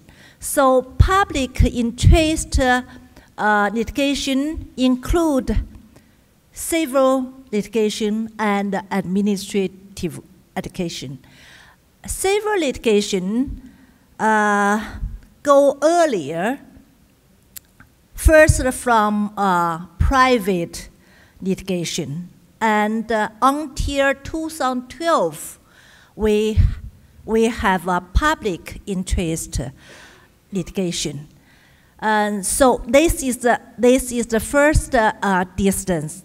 I think it's a very important difference. And the second is also most important. We are lamely socialist country, but it's just lamely. Actually, in my mind, it's a capitalism, but owned by the state. So we have lamely everything is public. Everything is public related to public interest. But in civil procedure law, we must narrow the subject matter, and we must know who is really representative of the public interest. As a public interest litigation, plaintiff of such kind of litigation. So I want to make clear about this. Now I come back to my topic. In 1991, we have a first kind of mass litigation is private litigation. When the plaintiff have more than 10 people, then they cannot attend to the whole process by themselves. Then they need to pick up or select their representatives. But we still have 2 kinds of such kind of representative litigation. The first one is the number of the plaintiff are certain, while the litigation filed to the court. No matter how many members in the group, but the numbers can be set, maybe 1,000, or maybe 300, maybe 30, but the group is certain, it's not open. So for this kind of representative litigation is lasting different from the joint litigation, so I won't mention it anymore. The second one is more special. It's open. The number of the group, of the plaintiff, of the victim, is open, is uncertain when the litigation filed to the court. So for this kind of litigation, we have some special procedures. Sorry, I'm sorry. Okay, let me. No, that's okay, that's good. Então, a ideia é a seguinte: primeiro, eles têm uma tríplice separação de processos. Então, tem o processo administrativo, tem a jurisdição administrativa, a jurisdição civil e a jurisdição criminal, diferentemente de nós que temos só civil e criminal. Então, que a ideia é que o interesse público fique na jurisdição administrativa, como acontece na Europa, em alguns países. Isso faz bastante diferença em relação ao Brasil. Embora ele seja um país socialista, ela imagina como um capitalismo de Estado e não propriamente socialismo. Isso também faz muita diferença. Em termos de processos em massa, há basicamente dois tipos. O primeiro são os processos em massa, em que as pessoas são mais de 10, mas elas são conhecidas, não importa quantas são. Se você sabe quantas são, mas são mais de 10. Essas pessoas podem, em vez de todos participarem do processo, como nós temos aqui, escolherem um representante para participar por elas. Mas esse representante é representante delas e você sabe quem são essas pessoas. Então, é uma ação representativa. Ela diz que não é muito diferente de um litisconsórcio, então não interessa. O que nos interessa, de fato, é a situação em que você tem um autor que representa um grande grupo de pessoas, mas essas pessoas não estão exatamente determinadas. Você não sabe exatamente quem compõe esse grande grupo de pessoas. E aí, sim, nós precisamos de regras diferentes. Thank you very much. So, when the suit case filed to the court, then the first group who filed the case will select their representatives. If they cannot select a proper, or if they cannot get agreement about the representatives, the court can appoint some of them. And after this, the court should public announcement about the suit case, about the claims, and to give time for the other victims, other parties to register into the group. So we have the system opt-in, it's not opt-out. And if somebody else in the group, the plaintiff cannot be include them, they can file individual case separately. So for such kind of litigation, we actually have the party plaintiff have three kinds of plaintiff. One is the representatives who can go through the whole proceedings. The second part is those plaintiffs who participate in selection of the representatives. And the third part is those people who registered opt in the group. So all three parts will be banned. The judgment will be binding to them. And for the outside, the other people who filed the case separately, they also accept the judgment by a kind of concept. In China, we don't have the precedent, judicial precedent, but for such kind of case, they keep on the same way. So actually, there's no difference. I will give comment later. Essa ação representativa que você tem partes que não são conhecidas, ela se inicia com as pessoas o primeiro grupo que apresentou a ação, esse primeiro grupo escolhe um representante. Então, as pessoas que já propuseram, esse primeiro grupo que já está na justiça, escolhe um representante. Se eles não forem capazes de escolher um representante, o juízo escolhe o representante por eles ou os direciona para a escolha desse representante. E aí você vai ter basicamente 3 grupos. O grupo original, que participa da escolha do representante, o próprio representante, que é quem vai tocar o processo do início ao fim, e as pessoas que, se quiserem, podem exercer o direito de opt-in. As pessoas que ainda não tinham processos, elas podem dizer que elas querem participar desse processo que já está em andamento e elas optam por participar. Todos 3 ficam vinculados à decisão, tanto quem representa, quanto o grupo original, quanto quem opta por participar da decisão e do processo. E ela ainda vai comentar mais sobre as pessoas que ficam de fora depois. Ok. For this system, in China, the legal system and the legal theory is something like learned from Germany and Japan, and so we have 2 basic theories.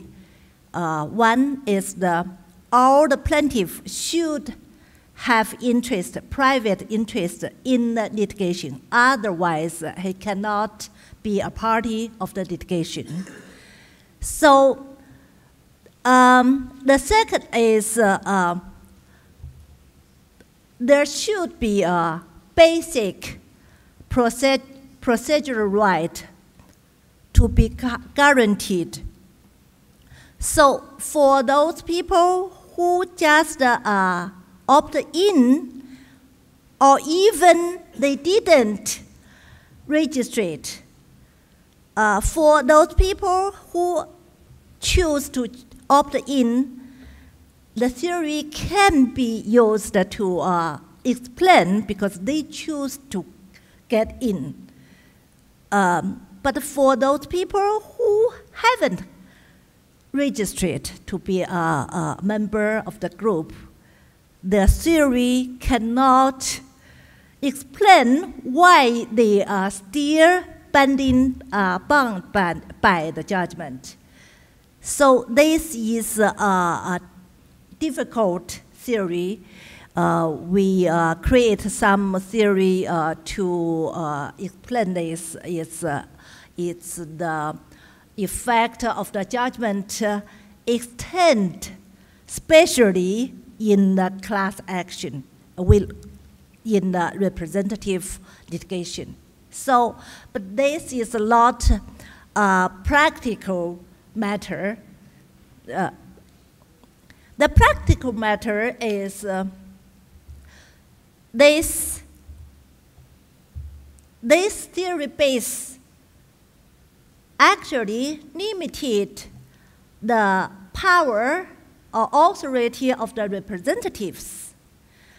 Under the law, if the representatives want to convert they change their claims or accept the opposite claim or some other substantive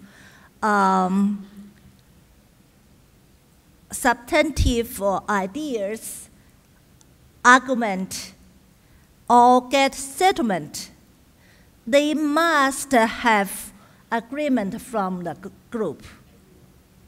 All the case, maybe they can give get some way to get agreement. What is the agreement? But they must to get the consent from the group. O problema dessas ações é que, para as pessoas que fazem o opt-in, que se registram, é tranquilo. Por que elas vão ser vinculadas à decisão? Porque elas optaram por participar do processo. Não tem problema. O problema teórico é como justificar uma eventual vinculação de pessoas que não optaram por participar do processo. Essa é a grande dificuldade. A teoria não explica isso muito bem, isso acaba sendo muito mais uma questão prática. Nós precisamos resolver o problema dessas pessoas do que propriamente uma questão que possa ser explicada teoricamente. E aí o grupo, esse representante do grupo atua em nome do grupo, mas se ele for praticar qualquer ato de disposição do direito, acordo, qualquer coisa assim, ele tem que ter o consentimento das pessoas que estão registradas. O difícil, eles se discutem de que modo esse consentimento pode ser obtido, mas que ele tem que ter consentimento é certo. So, by this way, this system is cannot be used, actually, because for the representatives, they are the pioneers of the whole group, but they have not enough authority. They have a big risk to pay money and to hire the lawyers. They do everything, but they have not enough authority. So it's very difficult to get the consent from so many strangers in the group. So for the representatives, they don't like the system. And the second, for the court, they don't like the system because it's complicated. And you know, there's some background in China that the government hate all kinds of group action. I mean, the action by group, whether by litigation or by other way. The mass activities are always sensitive because it's easily out of control. So the government and the court don't want the trouble. And then the practical way is to make model judgment.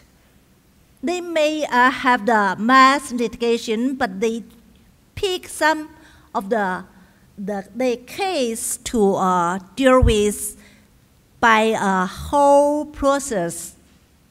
And then they enter a judgment.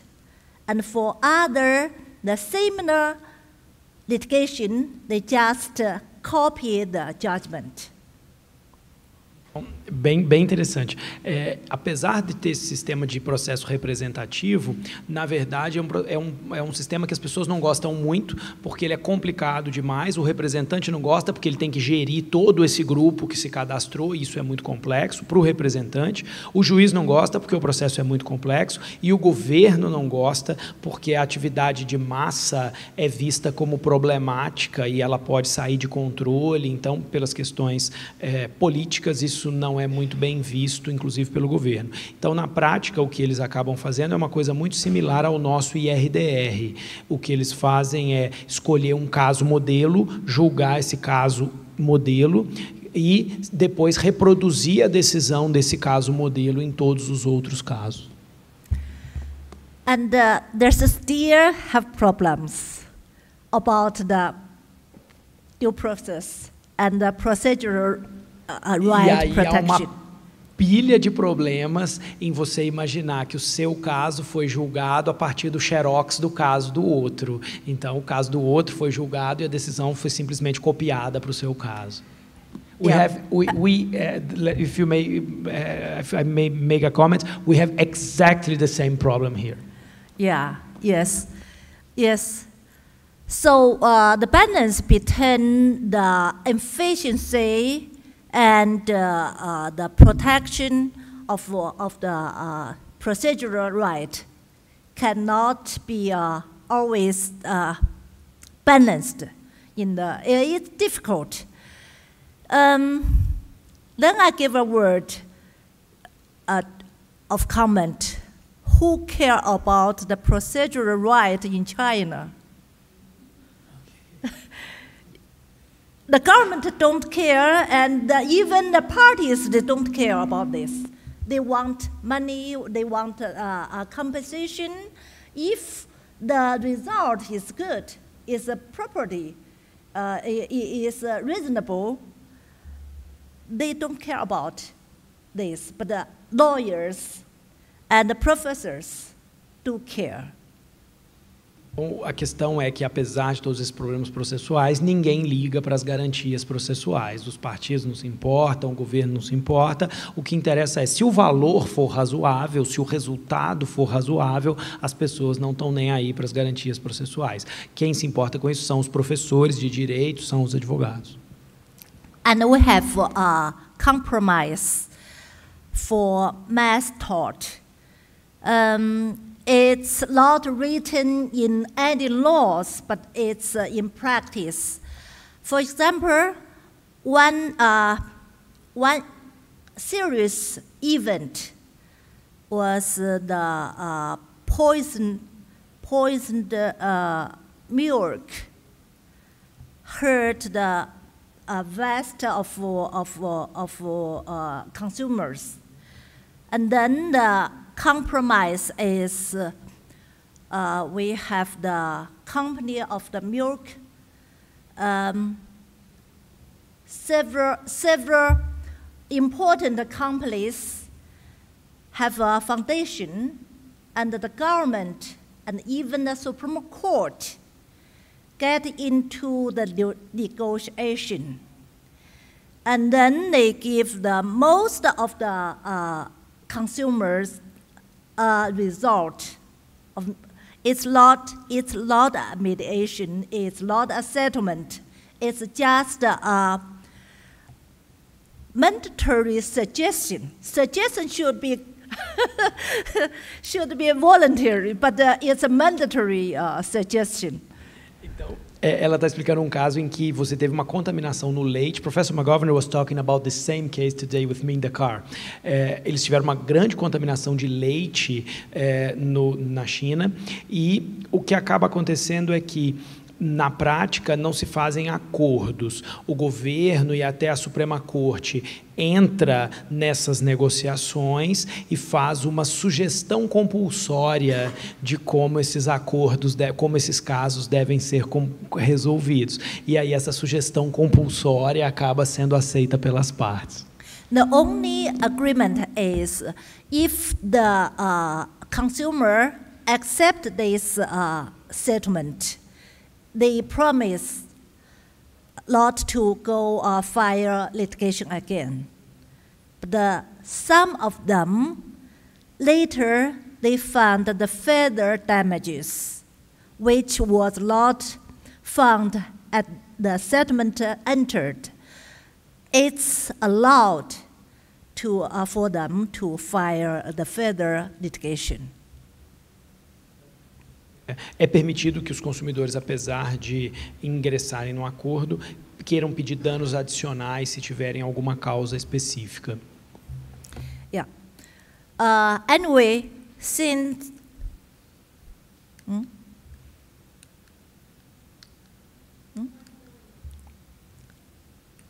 okay. Yeah. Because of so many defects of the representatives' litigation, and even there's lots, it's perfect, it still cannot resolve the standing problems for the public interest litigation. Then in 1990s, since 1990s, there's some pilot litigation. It's just an example happened in the Southwest. Some of the social organizations fire the public. They are not private victims. They are not the private, they have low private interest in the litigation, but they were allowed to file the public interest cases in some of the appointed courts. So it was outside the current law, but it was allowed to have a practice first. This is the base of the federal law legal prevention. Então, a partir da década de 90, eles tentaram estabelecer uma reforma nesse sistema e, em algumas situações, é permitido que você tenha um representante que não seja membro da classe, que não tenha sido necessariamente afetado, mas que ele vá litigar para poder permitir apenas que esse grupo seja beneficiado. É um sistema que ainda é imperfeito, mas que vem avançando. Yeah. Then in 2012, the civil procedure law have a big revision. Then the public interest litigation was provided by this new law. And that's the Article 56. It was just mentioned very principally that some authority or government branches, if authorized by the law, or the social organization provided by the law, can file the case as a plaintiff. They don't have to be the private plaintiff. E aí, em 2012, eles fizeram uma transição para um modelo público de processo coletivo. Então, hoje, alguns ramos do governo, alguns órgãos do governo e algumas associações, desde que previamente autorizadas pelo governo, podem propor as ações coletivas, mesmo não sendo integrantes do grupo, né, mesmo não fazendo parte do grupo. Então, eles migraram de um modelo privado, em que o representante era uma das vítimas, parecido com o dos Estados Unidos, para um modelo público, em que você tem associações e órgãos públicos, um pouco mais parecido com o nosso modelo brasileiro. This is quite similar to the Brazilian model today. We have a mainly public class action. Yeah. And the subject matter only mentioned the pollution, the environmental pollution, and the vast consumer damages, and maybe more, because it's open to the prevention is open. It's just mentioned the public interest damage. But what is the public interest? The definition is still open. So according to some of the scholars, they said should be the victims should be uncertain, should be open, cannot be some of the interest. For example, in China, a hot topic is about the state-owned interest enterprises. But the scholars, most of the scholars don't agree, because they have owner. They have very certain, the enterprise, the company, the damage to the company is a lot uncertain. And if the members is certain, they can file the case by representative litigation. It's a private way. Essa ação pública está atuando predominantemente nas questões de direito ambiental e direito do consumidor para grandes grupos, mas há uma grande dúvida em relação às questões que nós chamaríamos de patrimônio público, questões que envolvem o patrimônio do Estado, porque, afinal de contas, esse patrimônio é de propriedade do Estado, e aí os autores não concordam muito sobre se isso poderia ou não poderia ser abordado nessas ações. For example, the old people, or defect people, or children, the group can, the classification can be set, but the members should be open. So this is the public interest definition.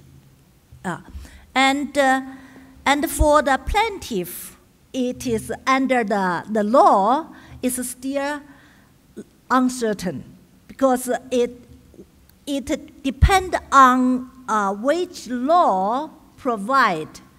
For example, the prosecutors was highly expected to be represented to be a plaintiff, but it should be authorized by the organization law of prosecutions.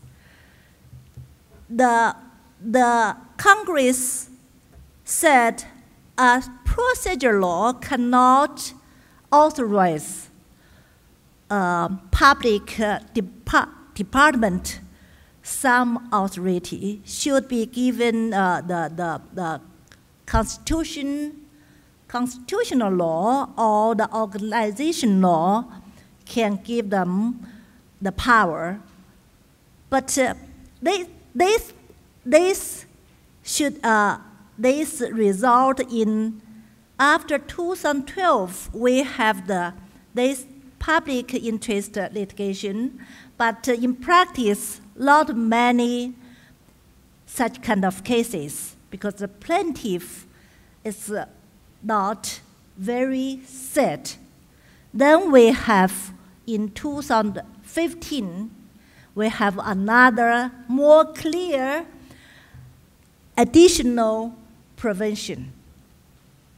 Então, apesar da mudança da norma em 2012, não estava muito claro quem podia ser o autor e em que circunstância. O Ministério Público estava ansioso em ser autor, mas aí surgiu uma dúvida se a norma processual poderia dar autorização para que um órgão governamental atuasse nesse tipo de caso, se isso não seria uma questão constitucional ou uma questão das normas que organizam as próprias instituições e não da norma processual. Por causa disso, apesar da previsão, não foram propostas muitas ações nesse modelo público de 2012. E aí, em 2015, eles tiveram uma nova mudança legislativa com regras um pouco mais claras sobre essa questão de quem vai ser o autor. Yeah, the prosecutors was authorized in the meantime both by the civil procedure law and administrative procedure law. So at the same time, in 2015, the prosecutors was authorized to file the both kind of cases for public interest.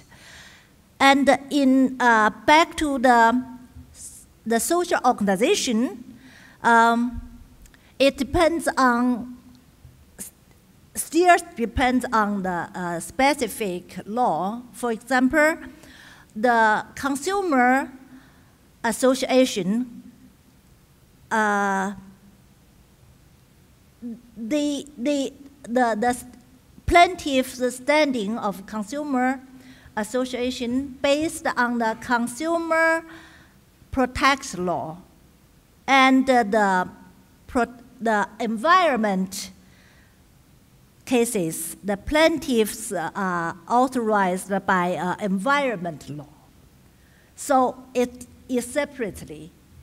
And since the environment law was very limited to authorize the social organization, only at the level of province foundation of the environment can file the case. So this is too much limitation. Then come to the consumer. The consumer law is not very set. It's not very clear. Then the Supreme Court encourage such kind of public interest litigation. Then the interpretation of the Supreme Court, they set the authority to the county, upper to the county level the Consumer Protection Association. It's, you know, in China, we don't have really NGO. All NGO are GO, so they always have some hierarchy in their administrative level. So, but for even after then, the standings get be more open, but the consumer association file not many cases compared with the individuals, the citizens who file the public interest cases by themselves. But under the law, the citizens cannot file the public cases to be a representative for others. They can only file the case by a private way. So sometimes we have many cases published by the newspaper, by the website, that some plaintiffs specially emphasize their public interest goals to file the case. They refuse to accept the outside settlement. They refuse to have their own interest in litigation. They just want to be public interest. Many such kind of cases. Compared with the Consumer Association, it's several times filed by the citizens. So it's a hot topic. It's not very hot, but it's still a hot topic to whether or not to give the citizens limited standing to file the public interest cases. Então, o que aconteceu foi que, depois dessa reforma de 2015, eles optaram por fazer normas por ramo do direito. Então, você tem uma norma específica para direito ambiental, uma norma específica para direito do consumidor, e essas normas estabeleceram legitimidades bastante restritas, dependendo de cada situação. Essa legitimidade restrita fez com que as associações apresentassem poucos casos, e ela lembra que não há ONGs na China. Na verdade, todas as ONGs são OGs, porque elas têm alguma coisa governamental envolvida nelas, então, de alguma maneira, o governo está sempre envolvido, e isso faz com que elas estejam muito sob controle e não apresentem de verdade caso. O que começou a acontecer recentemente foi que indivíduos começaram a entrar com suas próprias ações, mas dizerem: eu não estou aqui defendendo o meu interesse, estou defendendo o interesse público, então eu não aceito que seja feito um acordo no meu caso para resolver o meu problema, porque eu não quero isso, eu quero resolver o interesse geral. E aí há uma discussão recente, um hot topic, para dizer se não deveria haver algum limite no quanto os indivíduos podem fazer isso nos seus próprios processos, ou seja, quanto eles podem abandonar seus próprios interesses em defesa de um suposto interesse que seria de todo mundo. Yeah. As to the prosecutors, even after the law give them authority, but they still, the top of the prosecutors, they don't want this power. So under the civil procedure law, they have several conditions as before they file the case. They must push the relative social organizations or the relative government branches to change their behaviors or to file the case in their own authority. And if there's not proper organizations, or the organizations or branches refuse to file the case, then it's the turn for the prosecutors to file the case. Em relação ao Ministério Público, ele tem uma legitimidade bem ampla, mas a instituição, os chefes da instituição não queriam esse problema. Então, eles estabeleceram uma série de restrições para que devem ser resolvidas antes do processo ser iniciado, que tem que ser aceitas, tem que ser solucionadas antes do processo ser iniciado, para que ou o comportamento seja resolvido sem processo, ou o processo seja proposto por outras pessoas, pelas associações ou pelos órgãos governamentais, mas não pelo Ministério Público. So, are there many cases filed by the prosecutor? Yeah. Okay. I will have some introduce about this. Since 2015 until 2017, it's 2 years after this prevention, the prosecutors have altogether more than 5,000 cases, but most of them are the pre-limitation cases. So it's a recommend, it's a strong suggestion for the government branches or to give the enterprises owned by the state. You know, in China, there's a very, very strong father. It's the Communist Party. And the accountability is very strong. So this works. This really works.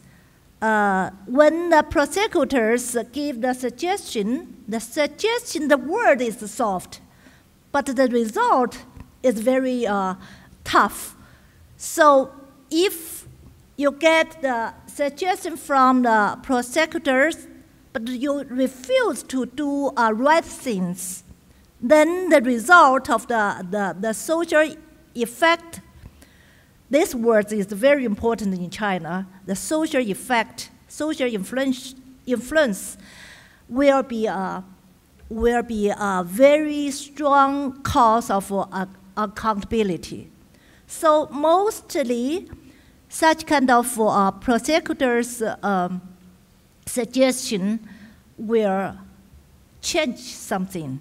The enterprise will file their own private case, or they will, if they are the polluters, they should change their behaviors so that even the case filed into the court is not many, but this rules, this system is really work.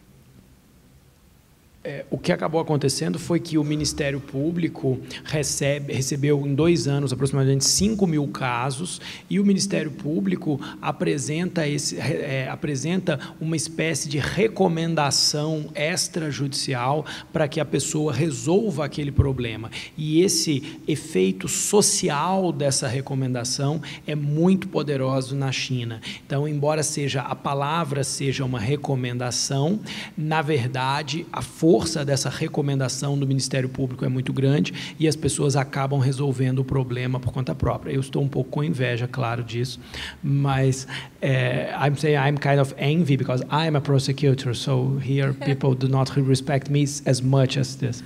You lead a communist country. Yeah. I would cheer for that now. Então, por conta da questão do comunismo, a força desse tipo de recomendação é grande. Apesar do número de casos que vão a juízo ser pequeno, o sistema realmente funciona para resolver os problemas. Finally, I will give some introduction of the mandatory joint of the public interest plaintiffs and the separate way for the share of the evidence for the private litigation from the public interest litigation. Under the, in China we have a very important legal resource is the preventions from opinions or interpretations or some preventions from the Supreme Court and from the Supreme prosecutions. They are in the area without clear laws, they are laws. So there's a interpretation from the Supreme Court. It deals with what is special for the public interest litigation about the evidence, about the claim, about the joint of the plaintiff. It said when the court entered the public, the case, it should publish announced to all the other public in interest litigation plaintiff should come to the joint in this case. Otherwise, you cannot file another case. But for the private victims, they can file a private litigation separately. They don't have to, and they have no way to join into this public interest case. When they talked in separately, serially, the private cases have more prestige. They don't have to pant for the result of the public litigation. But actually, most of the private litigation would like to wait for the result because they want to share the evidence taken by the prosecutors. So, but this is, I like this arrangement. You can choose if the victim, the private litigants want to have an earlier result, they can push by themselves. Maybe some of the individuals are strong enough, they can do their own litigation. Os particulares não são obrigados a se unir a essa ação de interesse público proposta pelo Ministério Público. Eles têm a opção de processar seus próprios casos. Muitos deles acabam não fazendo porque eles podem aproveitar as provas que o Ministério Público produz nos seus próprios casos. Então, é preferível esperar, deixar o processo de interesse público correr para depois ver o que fazer com aquele resultado. Mas é possível, se você quiser, e alguns particulares, de fato, têm provas suficientes e acabam conseguindo conduzir seus próprios casos separados. Então, mesmo que haja um processo de interesse público, ainda é possível que você entre, se for de direito privado, com a sua causa particular. Nas questões de direito administrativo, não é. In a word, public interest litigation and is not yet very popular way to, as they are hot in theory. But the Supreme Court set up a special division for environment protection, and the prosecutors, the top of the prosecutors, they push their local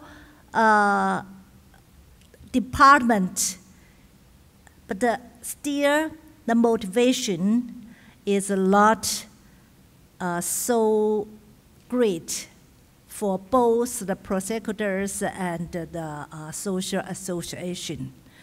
it's still it's too much trouble, and maybe too much risk.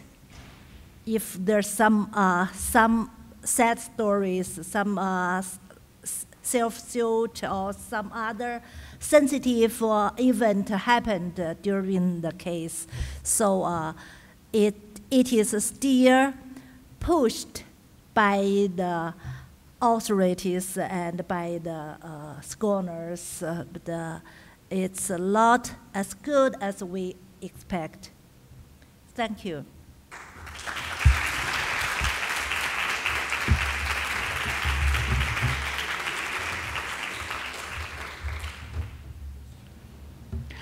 Thank you, Professor Yulin. This was a wonderful comparison. We have very similar problems in many issues, so thank you very much.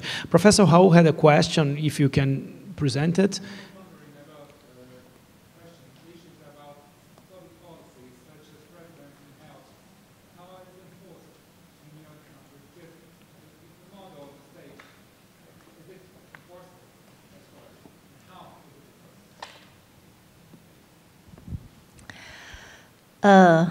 This question is a sensitive one. Actually, we in the medicine, public policy, even the food pollution, the medicine damages, they happen always, frequently, but we don't have a very good solution. The government rely on themselves, and the people rely on the government. But rely on lot means love them, because all the powers, all the resources are controlled by and even the news are controlled by the government. So people cannot talk about the sensitive, as a legal system we can talk about, but with a specific sensitive event, no words can be published except for some of the authorized newspaper. Or so it's. I just give you one good example is the milk. But it's only one example, one case. Thank you. Now we would like to invite our president. Gostaríamos de convidar aqui o nosso reitor, o professor Benedito Guimarães de Aguiar Neto, para vir fazer os seus comentários finais. Professor Benedito, acompanhado do nosso querido diretor, professor Gilson Novaes.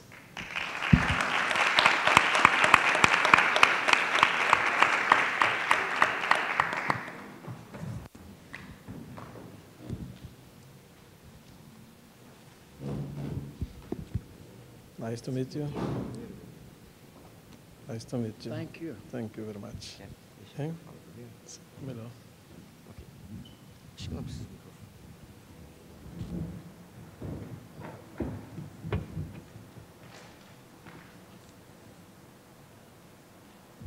Boa noite a todos mais uma vez. Todos cansados, mas estamos chegando ao final. Eu quero dar o aspecto solene a essa solenidade, o aspecto formal, porque nós estamos hoje num momento muito especial para o nosso Centro de Ciências e Tecnologia da Universidade Presbiteriana Mackenzie.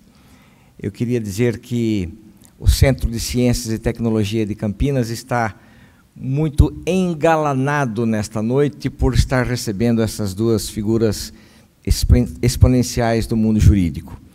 Nosso primeiro Seminário Internacional de Resolução de Disputas, e também estamos inaugurando o nosso núcleo Mackenzie de Prevenção e Resolução de Disputas, nosso MAC Disputas.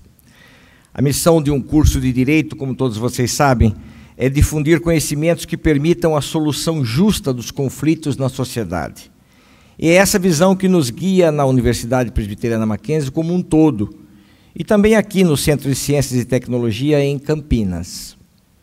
Nossos quase 2.000 alunos são constantemente convidados a contribuir para esse objetivo como operadores do direito que serão. No entanto, um bom curso de direito não pode fechar-se em si mesmo. É preciso olhar para a sociedade, conhecer seus problemas e, na medida do possível, oferecer-lhes respostas e soluções. Hoje, a maior reclamação da população em relação à justiça é sua morosidade. E é justamente por essa razão que a Universidade Presbiteriana Mackenzie passa a oferecer à sociedade campineira o Núcleo Mackenzie de Prevenção e Resolução de Disputas. O nosso MAC Disputas, como é chamado carinhosamente, oferecerá ao público a oportunidade de buscar métodos inovadores de resolver seus conflitos, com profissionais de alta capacitação em curto período de tempo e a custos muito modestos. Temos a convicção de que o direcionamento dos esforços acadêmicos para a solução dos problemas práticos é o melhor caminho a seguir, tanto para a formação dos nossos alunos, quanto para o cumprimento da missão da nossa centenária instituição. Não poderia concluir minha fala sem um agradecimento especial ao magnífico reitor, Dr. Benedito Guimarães Aguiar Neto, que não mediu esforços para estar aqui conosco nesta noite. Sob o seu comando, a nossa universidade, com os seus mais de 40.000 alunos, avançou e vem avançando em todos os sentidos.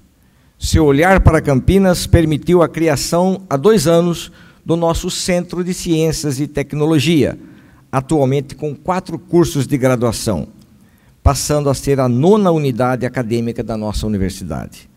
O Núcleo Mackenzie de Prevenção e Resolução de Disputas, que ora inauguramos, é a mais recente aprovação da reitoria, buscando ampliarmos nossa qualidade de ensino e prestação de serviços à comunidade. Muito obrigado, Dr. Benedito, nosso magnífico reitor. Sejam todos bem-vindos.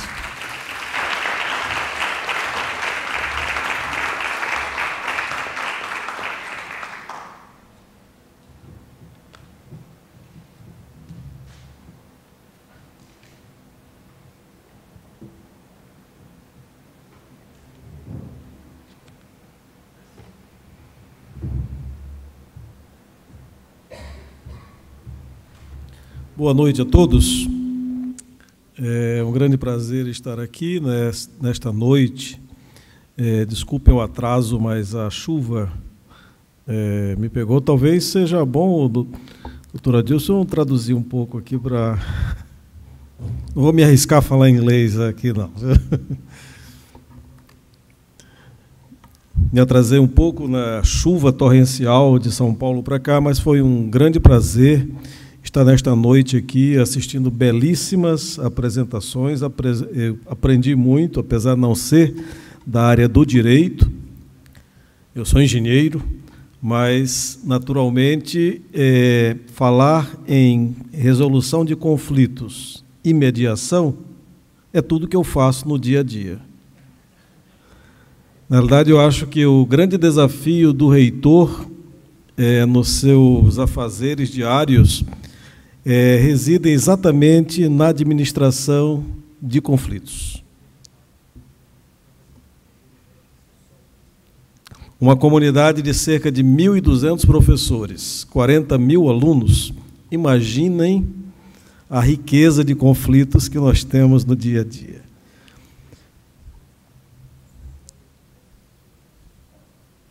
E, na realidade, quando nós falamos em mediação, é tudo aquilo que nós queremos para o nosso aluno, não só do direito, mas em qualquer área do conhecimento. Porque princípios e valores devem estar presentes em qualquer atividade. E em qualquer atividade profissional que nós estejamos atuando, a questão da mediação, ela vai fazer parte da sua vida. Sobretudo nas disputas formais, nos campos jurídicos, bem quisermos todos nós, aqui no país, que todos os nossos juízes, e por que não dizer também os nossos bacharéis em direito, pudessem ser bons mediadores.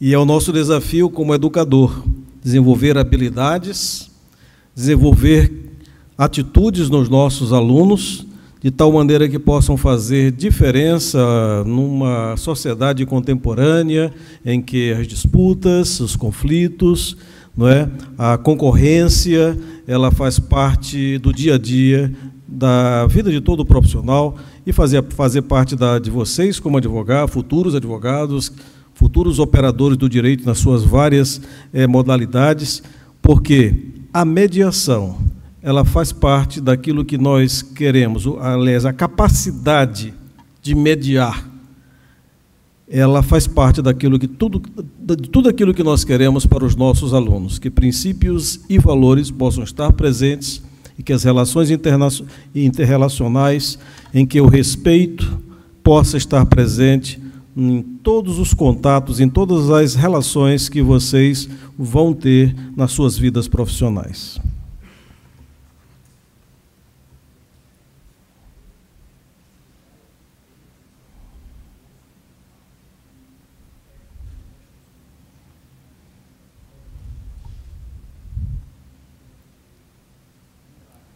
E é tudo que nós queremos, enquanto universidade confessional, calcada em princípios e valores de uma cosmovisão cristã reformada, é tudo aquilo que nós queremos, o respeito ao próximo, atitudes assertivas diante de dificuldades, mas espírito de justiça, de tal maneira que nós possamos fazer diferença neste mundo tão carente de padrões éticos e morais, sobretudo no momento, no mundo que vivemos aqui no nosso país.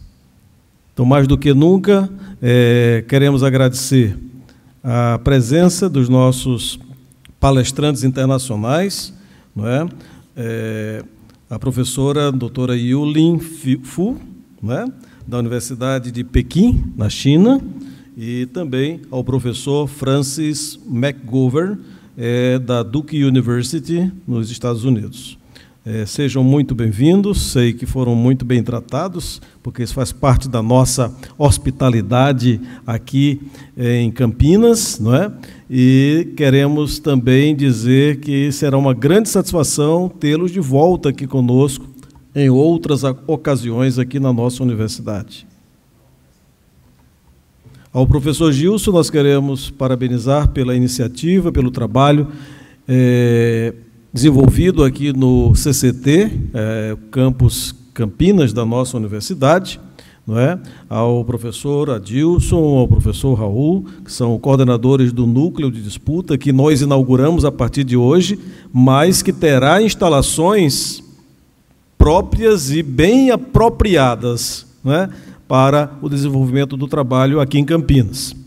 O que nós estamos inaugurando agora é apenas uma, vamos dizer assim, uma degustação daquilo que nós teremos no futuro, mas teremos uma instalação, uma bela instalação para o nosso núcleo de disputas aqui em Campinas, aqui no CCT. E nós queremos também agradecer a presença de todos aqui presentes, do diretor do seminário, não é? Reverendo Carlos Alberto. Queremos também parabenizar todos os professores e alunos aqui presentes. É sempre um prazer vir aqui a Campinas. A professora Alessandra, coordenadora do nosso curso de Direito, né? Tem feito um belíssimo trabalho aqui. E desejar muito sucesso a essa caçula, a essa unidade acadêmica caçula na nossa universidade. Desejo, então, muito sucesso e muito obrigado pela presença de todos.